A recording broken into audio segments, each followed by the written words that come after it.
Earlier today, the Orleans Parish Sheriff's Office discovered that multiple incarcerated individuals escaped from custody. What we know right now is that during a routine head count at 8:30 this morning, it was determined that several detainees were unaccounted for. Immediately upon discovery, OPSO activated emergency protocols and launched a coordinated response to locate and return these individuals to custody. We are actively working with local, state, and federal law enforcement agencies in a full-scale search operation. All right, players. So 11 inmates at the Orleans Parish Jail have pulled the Shawshank. One of those inmates has already been captured in the French Quarter in New Orleans.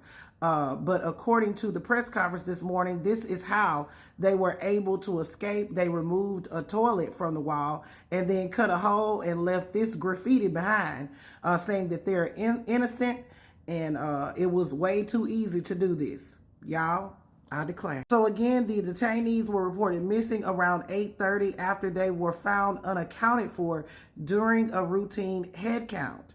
The New Orleans Police Department superintendent said that the agency was made aware of the break around 10:30.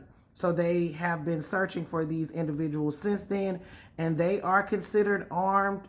Well, they're considered dangerous. So the detainees have been identified as Antoine Massey, Linton Van Buren, Leo Tate, Kendall Miles, Derek Groves, Jermaine Donald, Corey Boyd, Gary Price, Robert Moody, DeCannon Dennis, and Keith Lewis. Now, Kendall Miles has been captured already at the French Quarter this morning after a brief foot pursuit. He was apprehended on Royal Street, and troopers are continuing to look for these escapees. Now, Louisiana's Attorney General has issued a statement saying that someone clearly dropped the ball and there's no excuse for this. The first priority in any escape must be immediate capture of the inmates and coordination with state and local law enforcement, but that effort cannot come at the expense of timely notification to the public, which is also critical to keeping communities safe. Well, maybe if your governor wasn't spending so much time hanging MAGA flags at the governor's mansion, then let me hush. Anyway, but I digress. Now, again, these men are considered dangerous. Do not approach. If you were to see them, just call authorities so that they can be apprehended. Some of them have been charged with murder. So, all right, players, put your thoughts in the comments. This is Double D Mo for the Black Street News.